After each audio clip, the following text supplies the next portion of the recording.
तो क्या यशस्वी जायसवाल को आईसीसी की तरफ से कड़ी कार्रवाई करने वाली है और क्या उन्हें 5 टेस्ट मैच और 10 वनडे मैच के लिए बैन किया जाएगा। देखिए ये सवाल बहुत ज़्यादा इस समय पे चर्चा चल रही है और एक ऐसी कंट्रोवर्सी की चर्चा सोशल मीडिया से लेके हर जगह चल रही है जिसको लेकर सेकंड टेस्ट मैच में इंडिया वर्सेस श्रीलंका के बीच में जो कुछ भी हुआ वो कहीं ना कहीं हर किसी के लिए थोड़ा एक तरह से सोचने पे मजबूर कर दिया कि आखिर ये अचानक से ऐसे क्यों। क्योंकि देखिए गलती यहाँ किसकी है या सज़ा किसकी होगी इसकी चर्चा तो होती रहेगी, लेकिन अभी जो बातें निकल के सामने आ रही है खास करके जब 45 रन पर यशस्वी जायसवाल श्रीलंका के दूसरे टेस्ट मैच में आउट हुए तो कहीं ना कहीं जब सेलिब्रेशन के दौरान में जिस तरह से बॉलर ने उन्हें, वैसे कहा तो जाता है कि उकसाने का काम किया था, लेकिन उसके बीच में जो कुछ भी नज़र सामने आया वो कहीं ना कहीं हर क्रिकेट फैंस के लिए थोड़ा बहुत निराशा था। जिस तरह से एग्रेसिव होकर यशस्वी जायसवाल ने वापस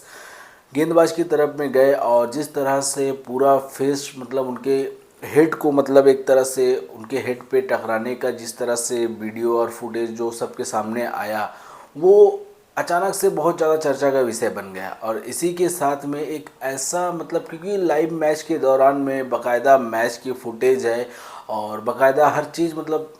कैमरे के सामने हुआ है, तो ऐसे में ये कहीं भी छुपा हुआ नहीं है। तो इसको लेकर बहुत ज़्यादा चर्चा हुई है और अब ये कहा जा रहा है कि क्या इस पर अब आईसीसी की तरफ से कड़ा एक सख्त कार्रवाई की जाएगी। और कार्रवाई भी कोई ऐसी वैसी नहीं है, इतनी ज़बरदस्त है कि अगर आप सुनेंगे तो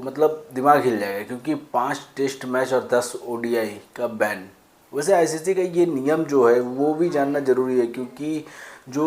ये फिजिकल असॉल्ट जो वायलेंस एक तरह का है वो लेवल 4 की कैटेगरी में उनका आता है। और ऐसे में इस तरह का अगर कोई हादसा होता है या फिर कोई बात होती है तो ऐसे में उनका जो रूल है वो 5 टेस्ट मैच और 10 ओडीआई मैच तक सस्पेंस करने का है। लेकिन देखना दिलचस्प होगा कि क्या इस पर कोई फ़ाइन लगाया जाता है या फिर कोई ऑफिशियल कुछ टिप्पणी की जाती है, क्योंकि अभी तक ऐसा कुछ हुआ नहीं है। लेकिन अब बातें क्योंकि बहुत ज़्यादा चर्चा में हो रही है और डायरेक्ट फुटेज में जो दिख रहा है वो एक तरह से हेड टकराने का दिख रहा है, तो ऐसे में ये बातें सोशल मीडिया पे बहुत ज़्यादा चल रही थी। लेकिन इसको लेकर अभी जो बातें कही गई वो कहीं ना कहीं एक तरह से टीम इंडिया ने भी इस पे अपना पक्ष रखा है। और जो टीम इंडिया के बैटिंग कोच हैं सितांशु कोटक ने जायसवाल को पूरी तरह से कहीं ना कहीं एक तरह से उनका सही नहीं बताया और उनका पॉइंट भी ऐसे सिचुएशन में गेम की इंटेंसिटी से जो तरह का से हुआ है वो कहीं ना कहीं एक तरह से जाने अनजाने में ही हुआ है। लेकिन फ़िलहाल जो कुछ भी हुआ है उस पर चर्चा बहुत ज़्यादा चल रही है और सोशल मीडिया से लेके हर तरफ ये बातें लगातार डिबेट का कारण बन चुकी है। तो ऐसे में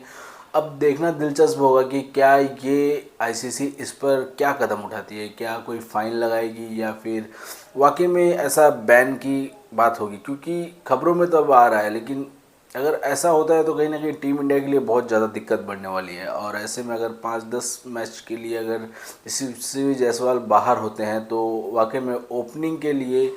कौन ओपन करेगा ये दुविधा बहुत ज़्यादा टीम इंडिया के लिए बनने वाली है। अब देखना दिलचस्प होगा आने वाले समय में कि इसको लेकर क्या आईसीसी एक्शन लेती है।